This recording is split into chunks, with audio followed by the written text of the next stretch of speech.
John Obi Mikel slams Jadon Sancho's Chelsea form. He's deceived us.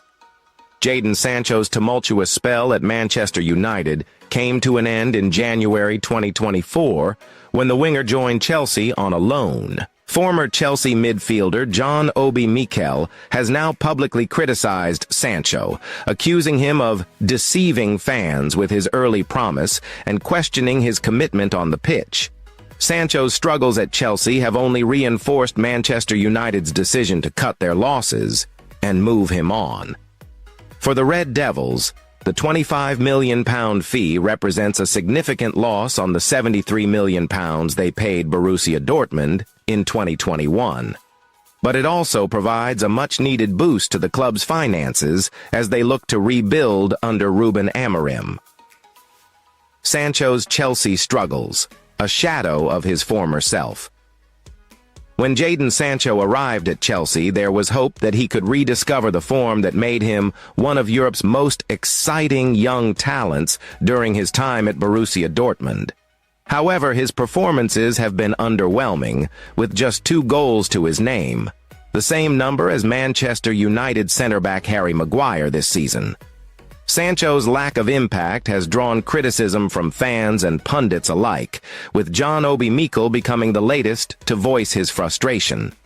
Speaking on his podcast, the former Chelsea midfielder did not hold back in his assessment of Sancho's contributions. "Jadon Sancho, he's come on. He's deceived us with a couple of games," Mikel said. "We thought, we are getting this Jadon Sancho from Dortmund. He's gone. I don't know what's happened to Jadon. He's disappeared, off the grid." Mikel highlighted Sancho's inability to influence games, pointing out his reluctance to take on defenders and create chances. "He takes the ball, he doesn't go past people anymore, he doesn't create chances. He doesn't help the team as much as he should be." Defensive lapses and lack of leadership. Mikel also criticized Sancho's defensive contributions, particularly in Chelsea's recent back-to-back defeats to Brighton. The Nigerian midfielder expressed his frustration with Sancho's failure to track runners and make tackles, which he believes contributed to the team's defensive vulnerabilities. "There was no one telling Sancho for the first goal, 'You should have tackled for that.' I saw a lot of players, the body language was horrible. People with their hands on their waist," Mikel said. He added, "The third goal, they passed the ball between Sancho and Cucurella.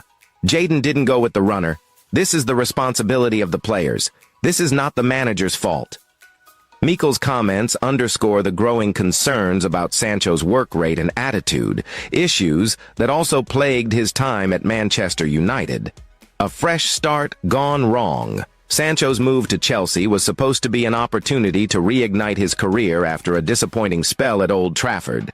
However, his struggles in West London have only reinforced the perception that he lacks the consistency and mentality to succeed in the Premier League. Speaking earlier in the season, Sancho expressed his desire for freedom at Chelsea. But Mikel's scathing assessment suggests that the winger has failed to embrace the responsibility that comes with playing for a top club. Sancho said he wanted freedom at Chelsea. But he is not free of the spotlight and scrutiny, letting fans down at his new club, Mikel remarked. Manchester United's perspective. Cutting their losses. For Manchester United, Sancho's struggles at Chelsea have validated their decision to part ways with the winger. While the £25 million fee represents a significant loss on their initial investment, it also provides the club with much-needed funds to reinvest in the squad. Sancho's time at Old Trafford was marked by flashes of brilliance, but ultimately defined by inconsistency and a lack of impact in big moments. His inability to replicate his Dortmund form in the Premier League has been a source of frustration for United fans, and his performances at Chelsea suggest that the issues run deeper than just the environment at Old Trafford. As Ruben Amorim looks to rebuild United's squad, the funds from Sancho's sale could prove crucial in addressing the team's weaknesses and bringing in players who can make an immediate impact. The bigger picture. Lessons learned. Jadon Sancho's career serves as a cautionary tale about the challenges of transitioning from one league to another and the importance of mentality in achieving success at the highest level. Once regarded as one of the brightest talents in European football, Sancho's decline has been a stark reminder that talent alone is not enough to thrive in the Premier League.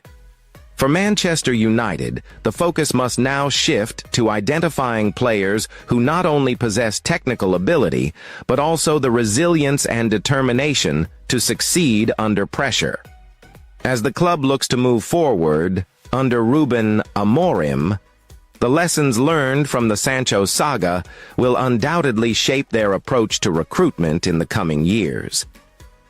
Ruben Amorim pushes for Harry Maguire's new contract as United plans summer rebuild. Manchester United are reportedly considering offering Harry Maguire a new long-term contract just weeks after triggering a 12-month extension in his current deal.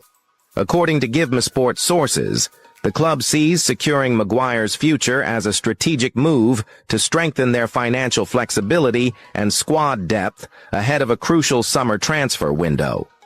The decision reflects Ruben Amorim's faith in the England international, who has become a key figure in the Portuguese manager's plans since his arrival at Old Trafford. Maguire's resurgence under Amorim has been one of the few bright spots in an otherwise challenging season for the Red Devils, and the club is now keen to reward his consistency and leadership with a revised deal. Harry Maguire's Manchester United career has been a roller coaster since his £80 million move from Leicester City in 2019. Once hailed as the most expensive defender in history, Maguire faced intense scrutiny and criticism during Erik ten Hag's tenure, eventually losing the captain's armband and falling down the pecking order. However, the arrival of Ruben Amorim has breathed new life into Maguire's United career. The 31-year-old has been a mainstay in Amorim's backline, showcasing the leadership, aerial dominance, and composure that made him one of England's most reliable defenders.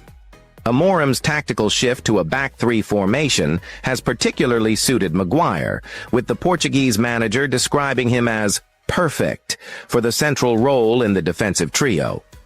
Maguire's ability to organize the defense, read the game, and play out from the back has been instrumental in United's improved defensive performances this season. While United triggered a one-year extension in Maguire's £190,000 per week contract last month, the club is now exploring the possibility of offering him a new deal on revised terms. This move is not just about rewarding Maguire's form, but also about creating financial flexibility for the summer transfer window. By securing Maguire's future, United can avoid the risk of losing him on a free transfer at the end of next season. Additionally, a new contract could help the club balance their wage structure, freeing up resources to invest in other areas of the squad. According to Give Me Sports sources, United are keen to improve their wage bill ahead of next season, and Maguire's new deal is seen as a step towards achieving that goal. The club's hierarchy believes that tying down key players like Maguire will provide stability and allow them to focus on bringing in new reinforcements. The road ahead. Can Amorim turn things around? As Manchester United prepare for their next Premier League fixture, the pressure on Ruben Amorim continues to mount. The Portuguese manager, who arrived at Old Trafford with a reputation as one of Europe's most promising young coaches, has found the task of reviving United far more challenging than anticipated. For Amorim, the key to turning things around lies in finding the right balance and structure within his team. Whether that means reverting to a more traditional formation, making changes to his starting 11, or bringing in new players in the summer, the Portuguese manager must act quickly to address the team's shortcomings. Conclusion: a team in need of unity. Micah Richards' defense of Casemiro serves as a reminder that Manchester United's struggles cannot be attributed to any one player. The team's issues are systemic, rooted in a lack of cohesion, understanding, and collective effort. For United to climb out of their current predicament, they must find a way to work together as a unit, rather than as a collection of individuals. Only then can they hope to rediscover the form and identity that once made them one of the most feared teams in English football. Manchester United plot move for the next Erling Haaland. Manchester Untied once more look to Norway with another promising youngster in their sights. Since last summer, Manchester United have been firmly linked with Norwegian youngster Sverre Halseth Nypan. The 18-year-old midfielder has been labeled as the next Martin Odegaard, drawing significant attention from Europe's elite. The youngster flew to Manchester in January, unfortunately for United fans, meeting with local rivals Manchester City. The citizens posed a plan for him to sign with City and go on loan for the rest of the season. However, Nypan wasn't on board for the move. As a result, he's opted to remain with his hometown club Rosenborg, having grabbed 8 goals and 10 assists in 33 games, securing 4th place in the league. However, it's another Norwegian youngster who is now the center of United's interest. On Theminute.com has now reported that United are looking to Nord-Jylland's teenage attacker, Sindre Valle Egeli. The 18-year-old is primarily a right winger, however has been utilized on both flanks, grabbing 5 goals and 3 assists in 19 games this season. Egeli also has the ability to play as a striker, being likened to his fellow countryman, Erling Haaland. This versatility makes the youngster a prime target for Amorim and his system, as well as Ineos's priority of signing youngsters with high potential. However, United are looking at having to bid upwards of £12.5 million, with Dutch side Feyenoord having a bid for this value rejected in the winter window. United aren't the only suitors hoping to nab him, though, with Aston Villa, Nottingham Forest, and Newcastle also interested. Amorim will be hoping United can generate the funds to sign the youngster, with the hope of his potential being realized to add to the list of emerging talent which will make up the next class of Red Devils. Casemiro's struggles under the microscope. Casemiro, who was restored to the starting 18th due to the absences of Kobbie Mainoo, Manuel Ugarte, and Toby Collier, endured a difficult evening in North London. The Brazilian midfielder, once hailed as one of the best defensive midfielders in the world, looked a shadow of his former self as he struggled to cope with Tottenham's dynamic attacking play.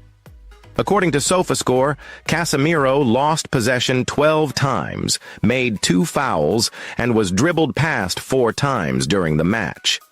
His inability to keep up with the pace of the game was evident, and he often appeared isolated and overwhelmed in midfield. However, Micah Richards believes that Casemiro's struggles are symptomatic of a wider issue within the team, rather than a reflection of his individual decline. Richards' defense of Casemiro. He needs help in there.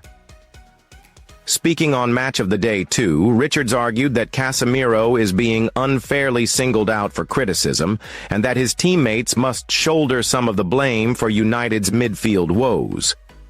A lot of people are quick to call Casemiro, but he needs help in there, United's midfield, Richards said. His legs are not what they were, but he's still got quality on the ball. Richards pointed to the lack of support Casemiro received from his teammates, particularly in Amorim's 3-at-the-back system. He highlighted the failure of United's centre-backs to engage with Tottenham's attackers, which left Casemiro exposed and outnumbered in midfield. When you play 3-at-the-back, the whole point is that one of your center-backs should engage. They don't engage, then you had Spurs players in the pockets, and you had 3 center-halves doing nothing, 3 center-halves marking 1 player. The former England international also criticized the lack of cohesion between Casemiro and Bruno Fernandes, who often found themselves too far apart to effectively control the midfield. To top it off, look at the distance between Bruno Fernandes and Casemiro, Richards added. They just didn't get it right. Did Amorim ask Bruno to play to the right? You can get your structure in there, and if Fernandes is going to jump, you need one of your center halves to jump as well. You've all got to work together. Instead, They were working as individuals. A systemic issue. United's tactical struggles. Richard's analysis underscores the systemic issues plaguing Manchester United under Ruben Amorim. The Portuguese manager's tactical setup, which relies heavily on a three-man defense and a high-pressing midfield, has failed to deliver consistent results this season. The lack of understanding and coordination between the players has been a recurring theme, with individuals often appearing isolated and unsure of their roles. This was evident against Tottenham, where United's midfield was repeatedly overrun, and their defense failed to provide adequate support. For Casemiro, the challenge has been particularly acute. Once a dominant force in midfield, the 32-year-old has struggled to adapt to the physical and tactical demands of Amorim's system. While his technical ability and experience remain valuable assets, his declining mobility has made him a liability in certain situations. Manchester United transfer news. Red Devils to rival Man City for Serie A star. Manchester United are reportedly prepared to compete with local rivals Manchester City for Atalanta star Charles de Ketelaere. The Belgium international has rediscovered his best form since experiencing a difficult season with AC Milan in 2022. De Ketelaere failed to find the net and mustered just one assist in 40 competitive appearances for the Rossoneri after he joined the Italian Giants from Club Brugge in the summer of 2022. The attacking midfielder was allowed to move on loan to Atalanta for the 2024 season, scoring 14 goals and contributing 11 assists in 50 matches before he made the move permanent ahead of the current campaign. De Ketelaere has continued to showcase his quality for Gianpiero Gasparini's side, having registered 11 goals and 11 assists in 37 competitive matches this term. As a result of his impressive performances, the Belgian attacker is now being linked with a potential move to the Premier League. A recent report claimed that Manchester City have identified De Ketelaere as a potential candidate to replace his compatriot Kevin De Bruyne at the Etihad Stadium. De Bruyne is out of contract at the end of the season, meaning he will walk away for nothing unless he agrees to sign an extension in the next few months. According to Team Talk, Manchester United are set to battle their local rivals in the race to secure De Ketelaere's signature. The Red Devils are said to be keeping a close eye on the player's situation as they weigh up whether to make a summer move. The report claims that Atalanta's asking price will not be too extravagant for a player who is under contract until the summer of 2027, although they could increase their valuation to take into account the fact that Milan have a 10% sell-on clause. Can De Ketelaere fit into Amorim's system? Man United boss Ruben Amorim has stuck to his preferred 3-4-2-1 formation since taking over the reins in November, despite concerns about whether that is the best system for the current group of players. However, the former Sporting Lisbon manager will want to recruit players that fit his approach during the summer transfer window. De Ketelaere could fit into two positions in Amram's system, including as one of the two attackers that tend to play behind the main striker. The 23-year-old could be used as the main striker, having proven he can operate as a forward throughout his career. Manchester United ready to offer 150 million euros for the World Cup winner. Spanish news outlet Fichajes has reported that Manchester United are taking notice of Julian Alvarez and want to come up with a bumper offer of 150 million euros to sign the Argentine from Atletico Madrid in the summer transfer window. The 2022 FIFA World Cup winner joined the La Liga side in the previous summer transfer window after not getting consistent game time at Manchester City due to the presence of Erling Haaland. The Red Devils need an attacker who can play as a striker and also on the left side of the attack. Alvarez is just the player for that role. His energy is infectious, tirelessly pressing opponents and contributing both defensively and offensively. Alvarez's agility and quick feet allow him to dribble through defenses with ease. He has a keen eye for goals, capable of finishing from various angles and distances. His off-the-ball movement is exceptional, often finding space to exploit. Although not the tallest, he's effective in the air, and his work rate is second to none. Alvarez has scored 7 goals in 24 matches so far in the La Liga 2025 season. Overall, his goals scored per 90 minutes is 0.39. Moreover, Alvarez's total goals assists is 9 for this season. His goal involvement equates to 0.51 per 90 minutes. His non-penalty XG per 90 minutes is 0.40. The Argentine has played a total of 1,603 minutes in the La Liga so far this season. He will be a great signing for United. However, I do feel 150 million euros is still too high a figure for him. Despite his importance to Simeone's squad, Atletico Madrid won't be able to reject the offer for Alvarez if a figure of 150 million euros is offered to them, given that they signed the player for 75 million euros. So, it remains to be seen what happens finally regarding United's move for Alvarez.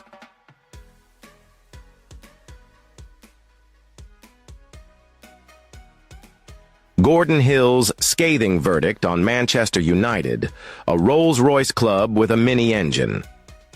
Manchester United's dismal 2024-25 season hit another low on Sunday as Ruben Amorim's side fell to a 1-0 defeat against Tottenham Hotspur at the Tottenham Hotspur Stadium. The loss, which came courtesy of an early James Maddison goal, leaves United languishing in 15th place in the Premier League table after 25 games, just 12 points clear of the relegation zone, and a staggering 15 points behind fourth-placed Manchester City.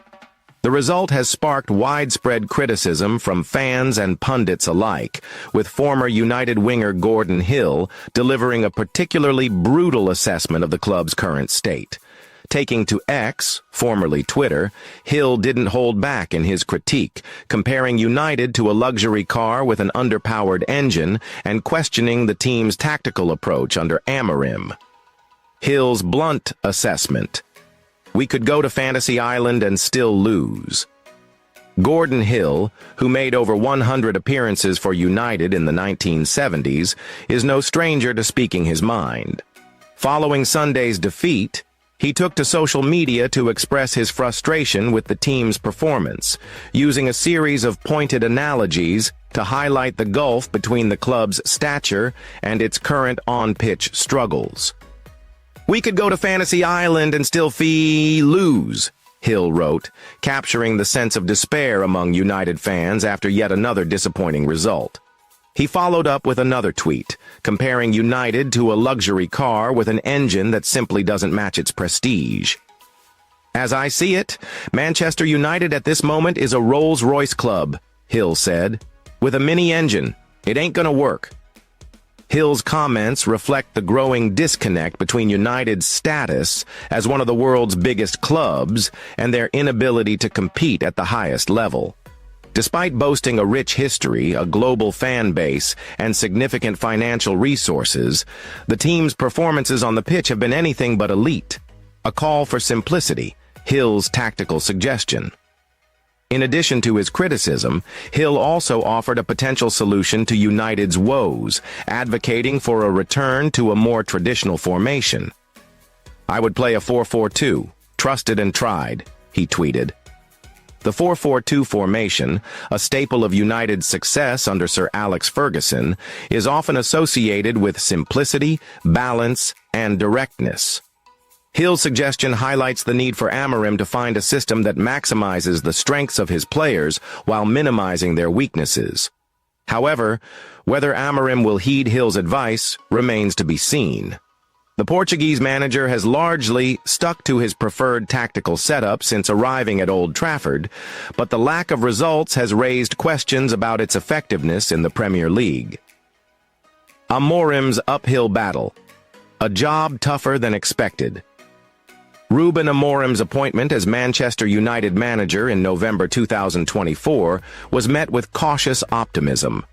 The former Sporting CP boss had earned a reputation as one of Europe's most promising young coaches, leading his former club to 2 Liga Portugal titles and implementing an attractive, high-intensity style of play. However, Amorim has found the task of reviving United far more challenging than anticipated. The team's struggles in the Premier League have been compounded by a lack of consistency, individual errors, and a squad that appears ill-suited to his tactical demands. Gordon Hill was quick to defend Amorim, insisting that the problems at United predate the Portuguese manager's arrival. Amorim has come in and is trying to put things into play, but it is not happening, and he did not realize what a tough job it is, Hill said.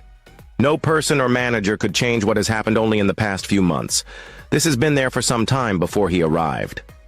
Hill's comments underscore the scale of the challenge facing Amorim. The issues at United, from recruitment failures to a lack of identity, have been years in the making, and it will take more than a few months to address them. The bigger picture. A club in crisis. Manchester United's struggles this season are symptomatic of deeper issues within the club.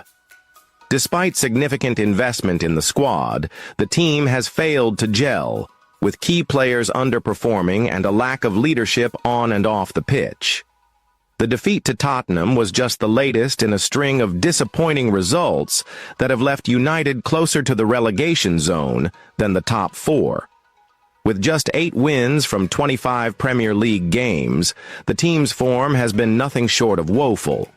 While Amorim has enjoyed some success in cup competitions, including the Europa League and FA Cup, his inability to translate that form to the Premier League has raised questions about his long-term future at the club. Looking ahead, a crucial period for United. As United prepare for their next Premier League fixture against Everton at Goodison Park, the pressure on Amorim's decision to make just one substitution, bringing on debutant Chido Obi for Casemiro in injury time, raised eyebrows among fans and pundits alike. The Portuguese manager's reluctance to make changes earlier in the game was seen as a missed opportunity to inject fresh energy and ideas into a struggling side.